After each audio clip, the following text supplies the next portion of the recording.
Et salut tout le monde! Vous avez besoin d'un donjon en vitesse, vous avez aucune idée de ce que vous voulez vraiment et tout ça? Eh ben j'ai la solution. Je vais vous faire une petite vidéo découverte, de Dungeon Map Doodler. Dungeon Map Doodler, c'est quoi? C'est un petit soft sur internet qui vous permet de générer aléatoirement un donjon ou, si vous le préférez, de faire votre donjon vous-même. Donc c'est un donjon qui va être très simple dans l'apparence, hein, il n'y a pas de tout un tas de meubles, il n'y a pas de fioritures, tout ça, c'est vraiment un plan. Voilà, un plan de donjon, mais qui ne nécessite pas, d'avoir des compétences en informatique vraiment très élaborées et surtout qui ne prend pas énormément de temps comme peuvent le prendre des logiciels beaucoup plus complets et beaucoup plus avancés. Là, c'est vraiment pour dépanner, pour faire une petite représentation. On va regarder ça ensemble, c'est parti! Allez, on se retrouve donc sur la page internet de ce qui nous intéresse. Vous trouverez les liens dans la description. Juste en dessous, vous savez, de là où il faut vous abonner et cliquer sur le pouce bleu. On compte sur vous. Donc, on arrive sur cette page et qu'est-ce qu'on fait? On fait Doodle Now. Clac. Donc là, vous avez 2 solutions à partir de là.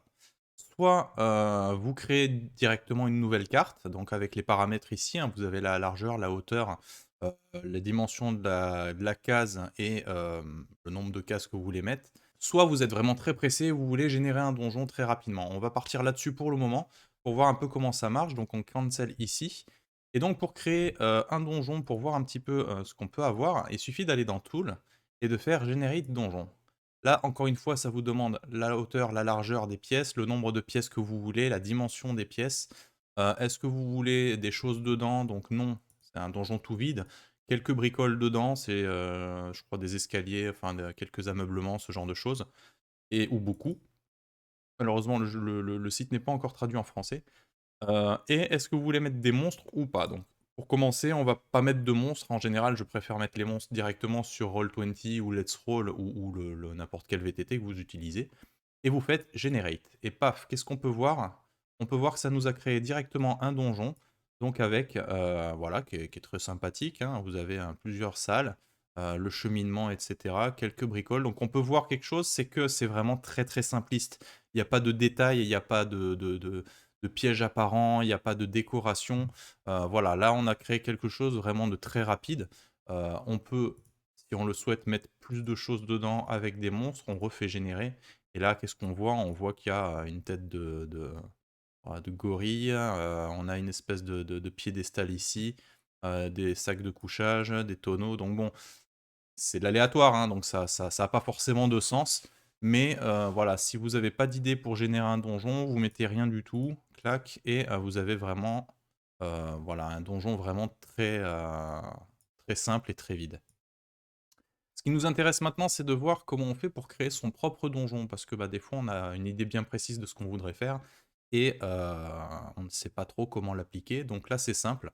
Il suffit d'aller dans Files et vous avez plusieurs options. Nouvelle carte, sauvegarder, charger, exporter une image ou la publier. Donc on va commencer par créer une nouvelle carte.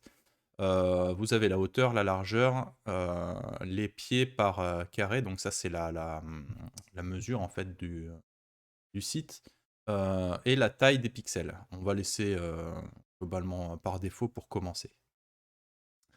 Ensuite, les, les différents outils qui nous intéressent se trouvent sur votre droite. Vous avez plusieurs options. Ici, en fait, ça va vous permettre de choisir le style que vous voulez donner à votre carte. Donc là, on est sur du classique, mais vous voulez faire un truc un peu plus sombre ici ou un petit peu, genre station balnéaire, pourquoi pas. Vous pouvez, voilà, vous avez un petit peu de choix. On va mettre celui-là, c'est sympa. Bon, en fait, c'est très moche. On va retourner sur le classique. Overlay ici, ça va être, je pense, voilà, c'est en gros le skin, hein, c'est le fond que vous voulez apporter directement à votre donjon. Donc en fait, là, vous avez on va dire des sets déjà faits, hein, des presets, alors qu'ici, ça vous permet exactement de choisir type par type ce que vous avez envie de créer. Voilà, après, bon, des petites options, les couleurs de lignes, etc. Bref, vous fouillerez. Ce qui nous intéresse, nous, c'est pour créer son donjon. Donc, comment on fait? Il suffit d'aller ici, Free Draw.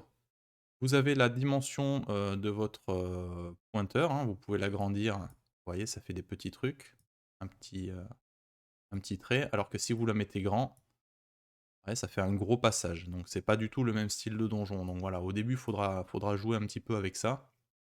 Ça, c'est pareil, c'est le tour, en fait.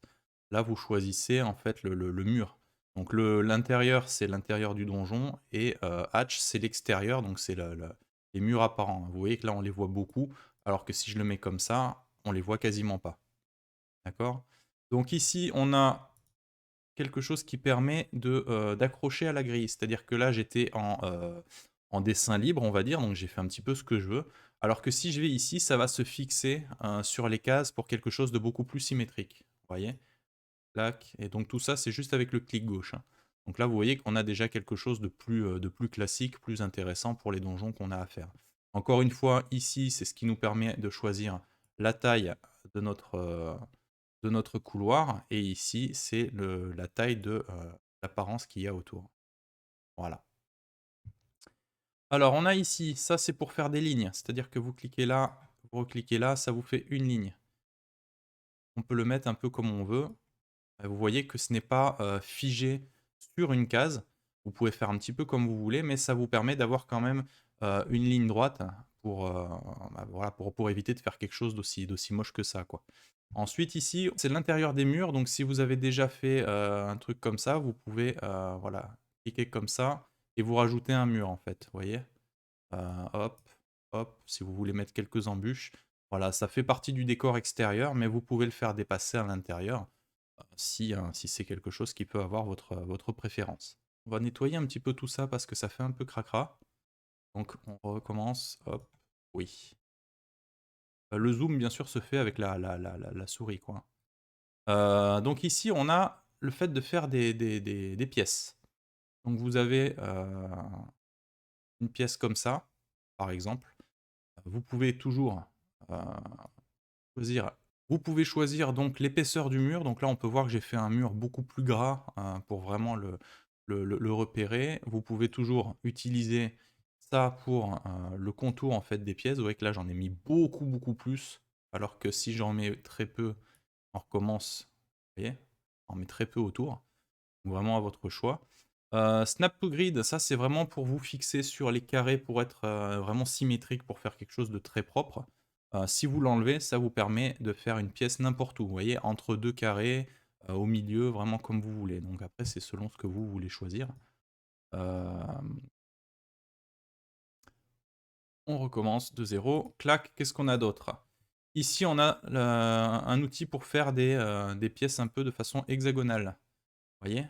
Là, c'est pareil, on peut faire un truc comme ça, beaucoup plus grand. Vous avez toujours, est-ce que vous voulez quelque chose avec beaucoup de murs extérieurs?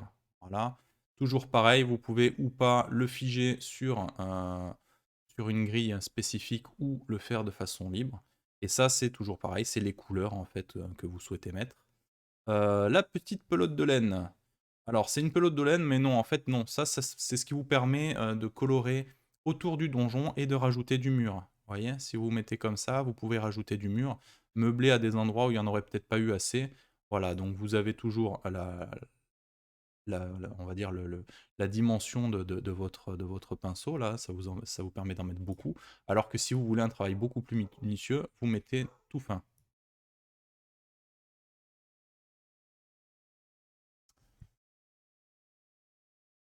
On va refaire une map parce que c'est tout sale. Allez, oust. Ensuite, qu'est-ce qu'on a? On a le tampon ici. Donc le tampon, c'est quoi? C'est pour rajouter des objets. Donc là, par défaut, vous voyez, c'est un petit lit. Donc si je clique dessus, hop, ça met un lit. Euh, Vous pouvez choisir un autre style. Donc quand vous cliquez dessus, vous voyez, vous avez des images par défaut. Donc ce qui sert le plus en général, c'est voilà, tout ce qui est escalier. Vous avez les portes, les passages secrets, ce genre de trucs. Des fissures, hein, des pièges éventuellement.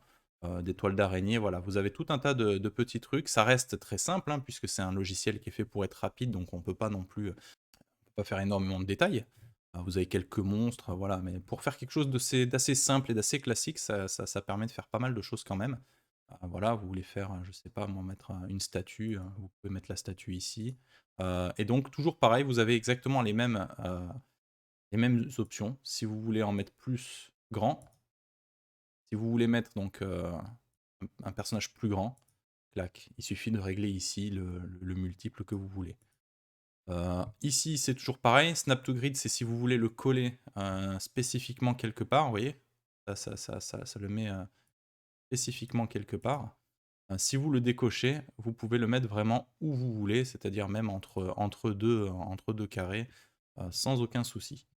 Vous pouvez aussi, ça c'est très important, quand vous cliquez là, ça vous permet aussi d'incorporer ce que vous voulez, une image que vous auriez vous, que vous voudriez mettre.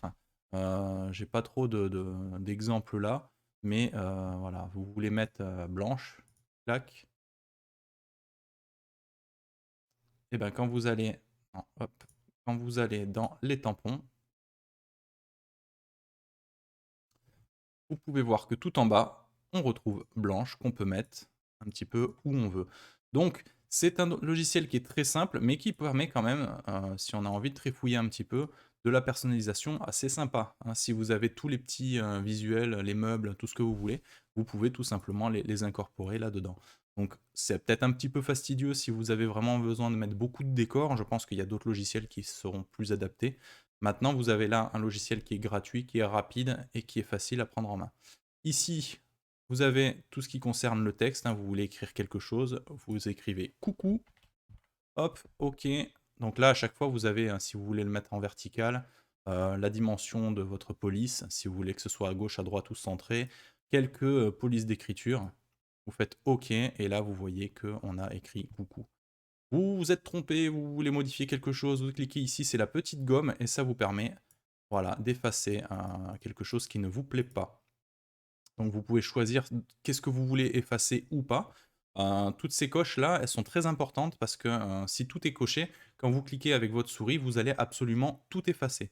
Si vous ne voulez effacer, je ne sais pas moi, que les murs de votre donjon, mais sans toucher aux détails, aux pièces, tout ce que vous avez mis, vous voulez juste changer les murs, il vous faut décocher ici tout le reste. C'est-à-dire que vous n'allez effacer que les murs. D'accord? Si vous voulez effacer uniquement les pièces, vous cochez uniquement celle-ci, et en fait, en passant la gomme, vous verrez, il y a uniquement l'objet qui vous intéresse qui va être supprimé sans toucher au reste. Ça vous permet de d'éviter pas mal de bêtises comme j'ai pu le faire. Là, on a vu pour les outils de façon simple, hein. Je vous laisserai fouiller, là c'est vraiment une présentation du truc, je ne vais pas approfondir non plus. Qu'est-ce qu'on peut voir d'autre? Très important ici, c'est les niveaux. Vous savez, si vous avez par exemple une cave, le rez-de-chaussée et un étage, c'est là-dessus que vous pouvez jouer. Donc vous pouvez descendre et créer de nouveaux étages de façon à ce que ben, en fait, les couches ne se superposent pas et vous permettent de faire quelque chose de propre. Grosso modo, qu'est-ce qu'on peut faire de plus? Là, vous êtes content de votre donjon, vous pouvez le sauvegarder ici. Donc ça va vous permettre de le sauvegarder dans le dossier que vous voulez, avec le nom que vous voulez, en fichier DMD. D'accord? Ça, c'est très important. C'est-à-dire que ça ne sera pas une image que vous allez sauvegarder, c'est votre travail. Si vous voulez sauvegarder le donjon en tant qu'image, vous retournez dans Files et vous faites exporter l'image. Et à ce moment-là, on va vous demander dans quel dans quel format vous voulez en fait enregistrer votre donjon, que ce soit en PNG, en JPEG ou en BMP. Vous donnez votre nom, etc. Enfin le nom de votre donjon et vous faites save tout simplement et ça vous donnera l'image de votre donjon. Dans la grid, ici, qu'est-ce qu'on peut voir? On peut voir que si on clique là, on enlève carrément la grille, ce qui peut être visuellement plus sympa si vous n'avez pas envie de jouer avec le carré. N'oubliez pas de l'enlever. Vous pouvez très bien la garder pour faire votre donjon, vous aider des cases justement pour faire quelque chose de symétrique, de propre. Et une fois que votre travail est terminé, vous pouvez décocher les lignes justement pour avoir quelque chose de plus sympa, de plus lisse. Et bien sûr, vous pouvez toujours après voilà, exporter l'image sans la grille. Si vous voulez changer les dimensions, c'est ici. Qu'est-ce qu'on peut voir ici? Alors ça, quand vous cliquez ici, ça ne sert pas à grand chose, hein, c'est juste pour débloquer les options. Ici, vous voyez que c'est bloqué. Si vous cliquez ici, vous pouvez mettre ce truc-là où vous voulez. Pour moi, ça n'a pas trop d'importance, mais l'option existe. Voilà, j'espère que ce petit tuto découverte vous a plu, qui va vous être utile. Si vous avez des commentaires ou quoi, n'hésitez pas, je me ferai un plaisir de vous répondre. Si vous avez des questions ou quoi, je pourrais essayer de regarder avec vous pour y répondre. Maintenant, c'est comme tous les logiciels, une fois qu'on a les bases, ce qu'il faut, c'est trifouiller vous-même. Prenez le temps quand même de découvrir un petit peu les différentes options, là, surtout le côté niveau, là, hein, c'est pas toujours très clair. Puis voilà, amusez-vous. Allez, sur ce, je vous dis bonne journée et à très bientôt. Ciao tout le monde.